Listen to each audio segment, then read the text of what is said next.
When we left off, you had been talking about Sam Engel financing the pilot film. Uh-huh. You're rolling?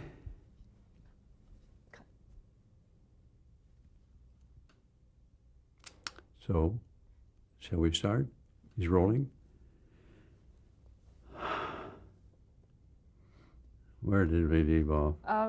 Sam Engel had just told you about financing the pilot film, yeah.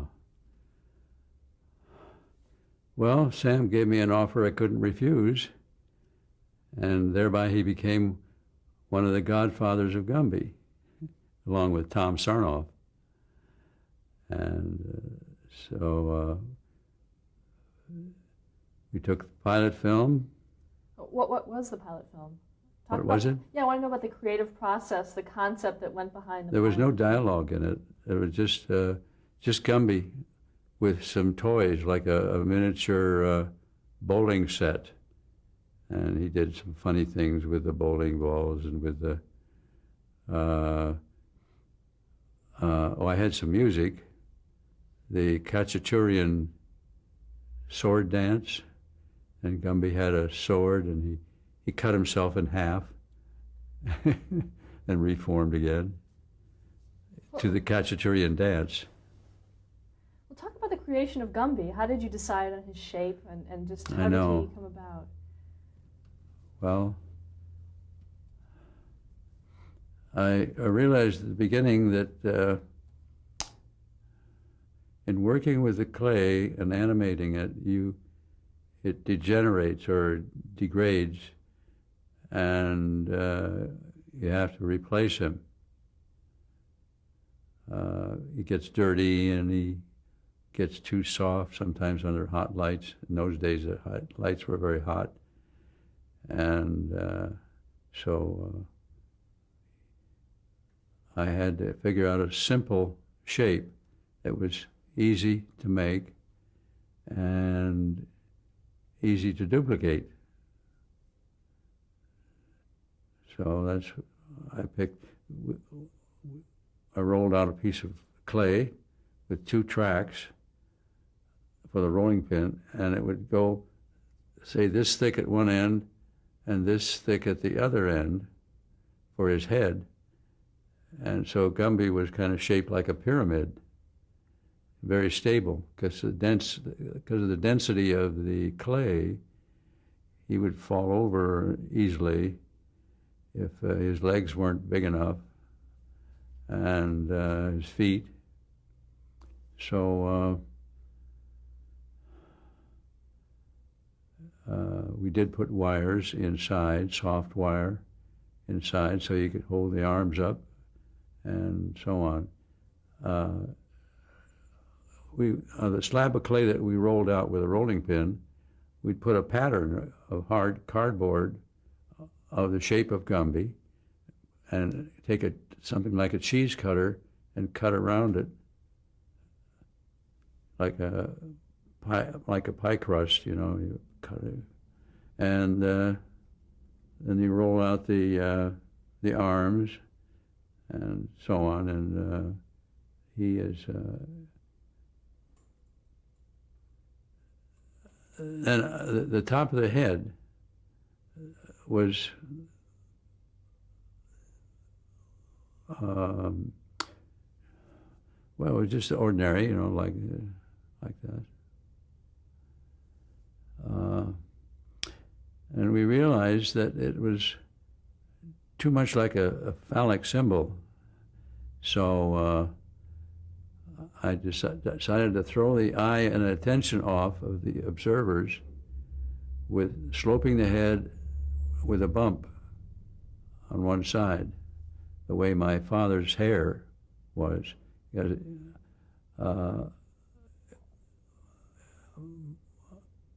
At the farmhouse, my grandfather's farm, there was a big picture, which you will see, of my father graduating from high school. It's a big portrait. And he had a huge cowlick or a curl of hair sticking up, looked just like a big bump on his head. And it's very unusual. And when I was 5 years old, I looked up and I said, to my mother, "Why does Daddy have a bump on his head? Was he hurt?" And she said, I'd explained it was just a curl of hair. And so that fascinated me. So I thought when I made the film and Gumby that that would fascinate children also, give Gumby a bump on his head. So it became a great trademark. Did you try other shapes for Gumby? No. Sometimes early in the history of Gumby, he had a sharper pointed head sometimes on the side, but we refined it now. We don't make Gumby the way we used to. We melt the clay and pour it into molds, silicone rubber molds, which is a lot easier. But you have to put the wire in first and pour the clay around the wire. At what point did Gumby get his name? Did you have the figure first? From Gumbasia. The gumbo, which was the clay soil, since I studied so much Latin, gumbo was the masculine, gumba was the feminine, and Gumby is the diminutive, for the Gambino in Italy, of course. So that's the way it started. Now, who did you show the pilot film to? Tom Sarnoff we went right to Tom Sarnoff, went to NBC, and got introduced to Tom Sarnoff, and he sent it to Pat Weaver and to Roger Muir, and they tried it out. Let's see. No, they didn't yet, but then we made 2 pilots for NBC when they decided they wanted to do a Gumby series. And they were, well, I lost it. Let's see.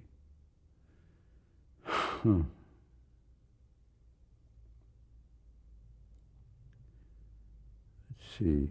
What was the question? Talking about screening the pilots for NBC.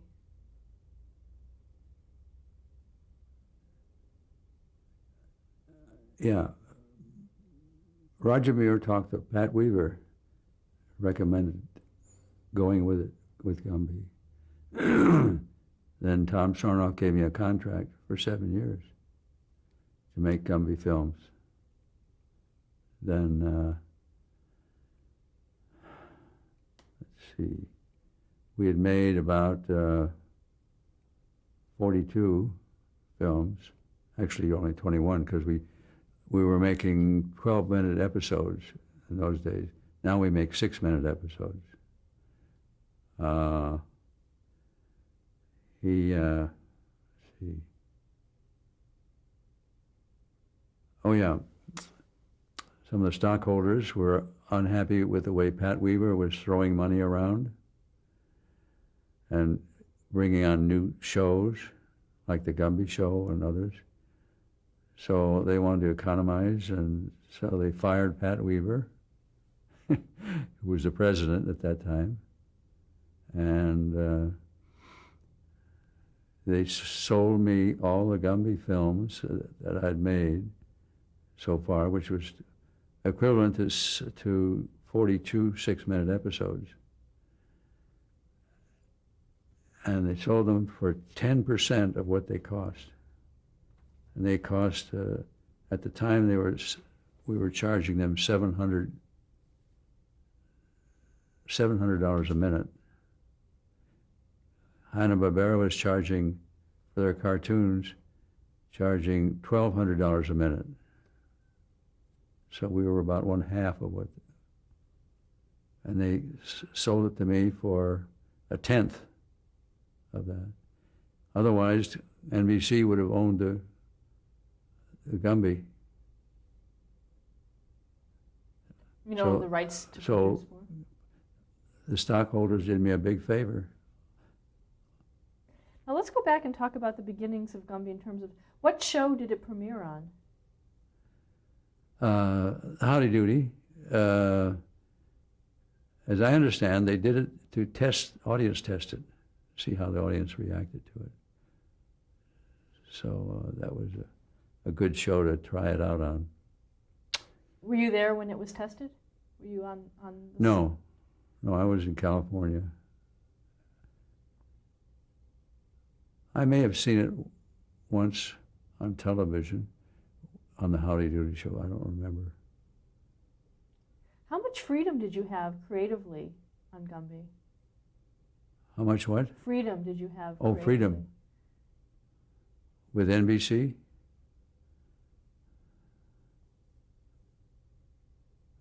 Frank Cleaver was the name of the guy in charge of production over us.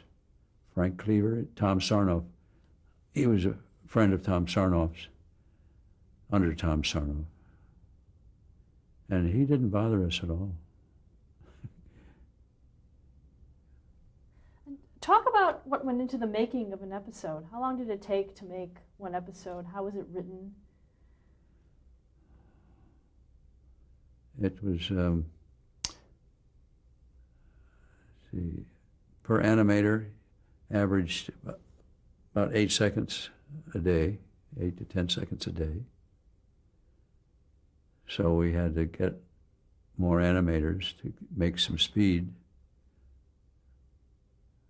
So if we had 5 animators, 40 seconds a day. Sometimes a minute a day. Does that answer your question? Where were the films shot? We found upstairs floor of a building on Hudson Avenue in Santa Monica, about a block from CFI.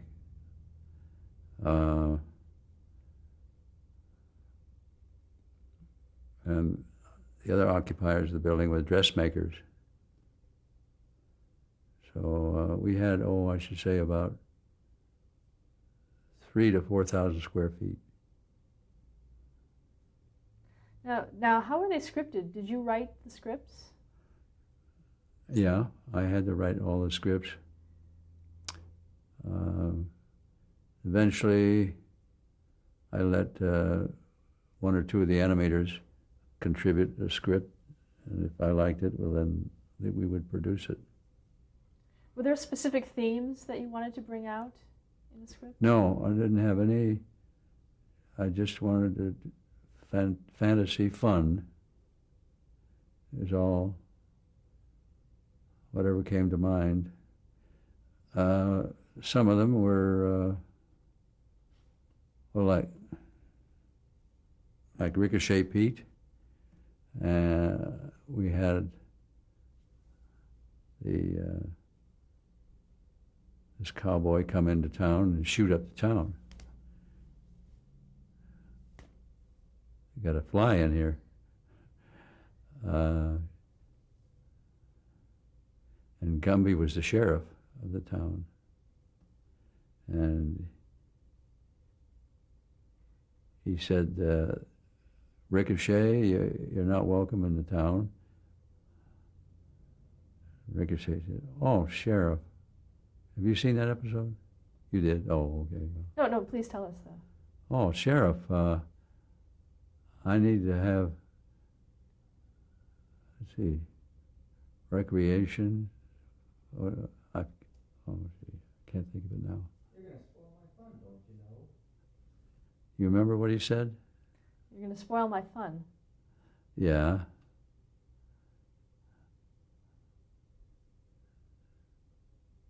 Whatever it was. Anyway. They had the puppet show. Really. He gave him therapy. Gumby gave the delinquent cowboy therapy by making him do a puppet show. And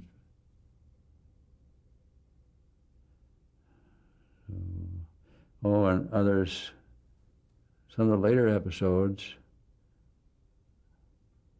I took the Children's Crusade. Did you ever see that one? Children for Sale, where the children had marched from Paris to Marseille and got on boats with a faith, hope that the captain would take them to the Holy Land, because they wanted to create peace instead of like the regular crusades who took armies. But the captains of the ships were slave traders, and so they sold the children into slavery, hundreds or thousands of them, in 1202 or something like 1200s, early 1200s. So I took that and had the one of the children come out of the book and tell Gumby what had happened, and that they were on this ship in chains. And so Gumby decided to go on board the ship, take over the ship, and rescue the children, take them back to Marseille. And so that was one of the first heroic things that Gumby did. Now you mentioned the device of characters coming out of books. How did that start, the whole concept of the book? Well, when I was a child in Detroit, one book I got for birthday was the whole book, the HOLE book, and it had a hole right through the whole book. All the pages had a hole, and all the pictures, and on the front, which would never be allowed today, had a little boy with a revolver, pistol, and he just shot the hole, you see. And you open the book, and there's a picture of somebody with a pail, and the bullet goes through the pail of water, and it leaks water. It goes through the hat of somebody else, another picture. It cuts the rope of somebody else on a swing or something. It was amusing to me at that time. Never thought, you see, it never hurt anybody. That's the whole thing when it went through. So I thought, what a clever idea to go into a book. And so that's how I got the idea. Let's talk a little bit about the actual filming of an episode. How were the characters' movements made? How would you what? How were the characters' movements made? How would you animate Gumby? Just by hand.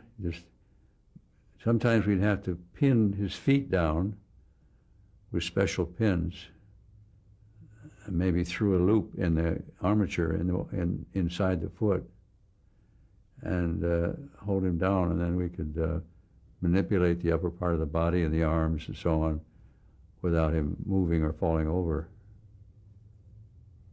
But say you move the arm a quarter of an inch, or move the whole body, make him step for a quarter of an inch, and take a picture, and then move him another quarter of an inch, take a picture, and so on.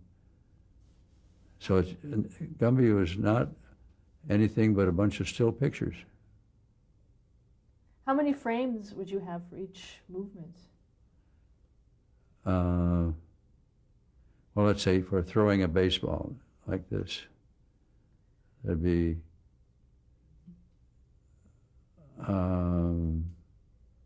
one frame, one frame, one frame, one frame, one frame, one frame.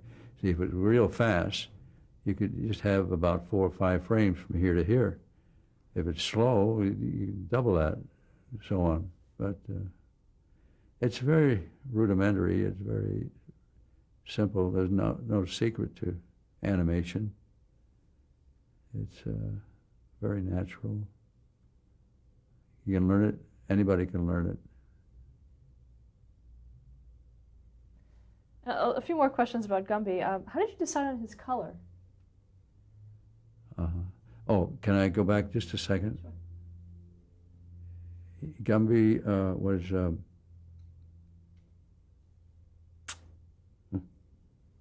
what was I? Okay, we'll go to the color.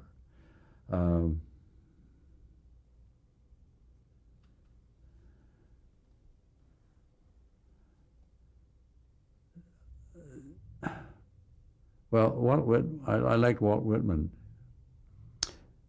and his Leaves of Grass series of poems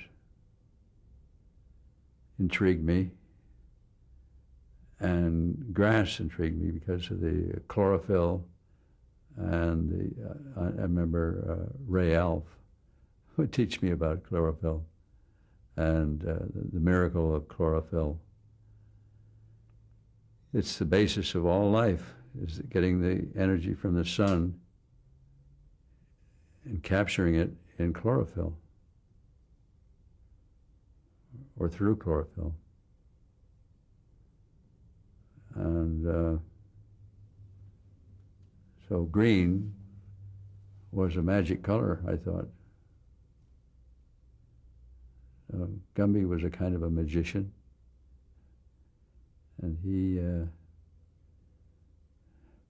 he brought life to these stories, and that's about all. And originally, his eyes were red. The pupils were red. Yeah. Why was that? Well, that was because in the days of black and white television, the red would come off as light gray. Sometimes it was even too light. It would fade into the background. So that would spark up make it snappier expressions. We had to make them black.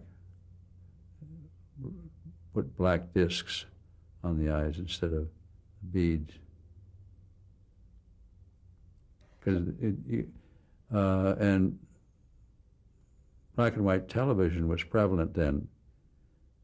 So Gumby was very popular because he was black for people of color.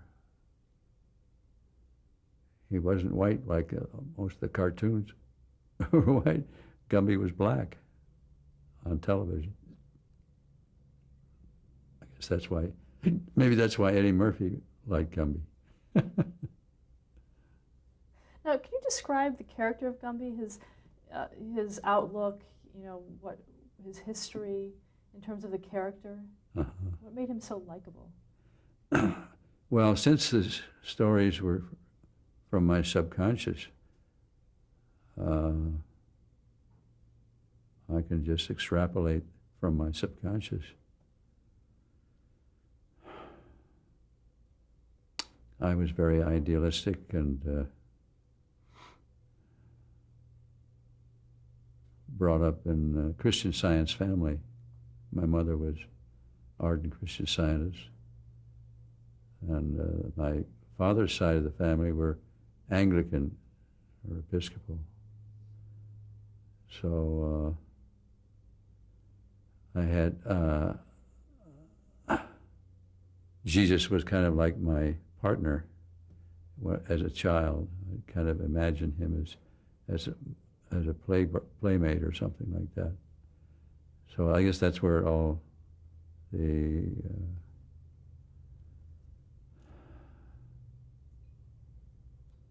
Gumby's characters derive from those feelings of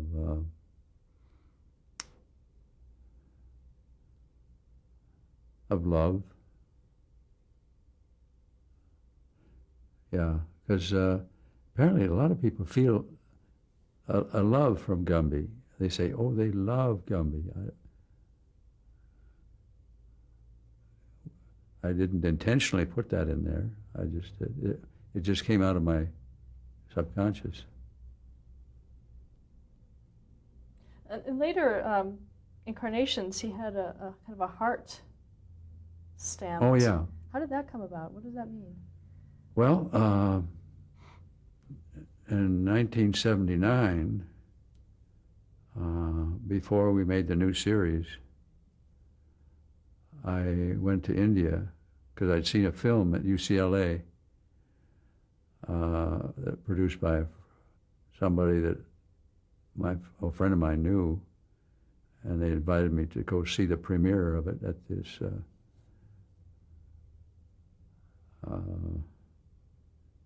the fraternity house at UCLA. They showed the film, and it was about Satya Sai Baba. You heard of him? Yeah. And my wife, she said, after seeing some things that he'd materialized from a person sitting next to her who was just back from India and had this bracelet and a ring materialized by the Satya Sai Baba. She said, I want to go and see if he's genuine, because this could be history making. And so we went, and I took Gumby with me, a Superflex Gumby. And he came out and mingled with the crowd that was waiting on the ground, sitting on the ground outside of his house. And he came right to me, stood right in front of me. I was sitting on the ground. And he did this. I presented Gumby to him for his blessing. I did this, and I thought he'd just touch it, and as he usually does for blessing things, he'd just touch it. But instead, he did this, and I could look up, and I could see under his hand, I could see some white ash starting to appear on his finger, and it spread all over his hand, and then he sprinkled it on Gumby. And that's supposed to be a very special blessing, and so we went back home. My house had been in foreclosure, and we needed work badly. So I didn't tell him what we needed. He supposedly already knows everything. So I got a phone call from Tom Sarnoff. And Tom said, Art, I've got a contract for you to do a new series. Lorimar will finance it.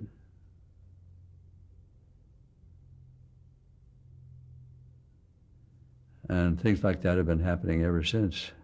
Let's stop here to change the tape.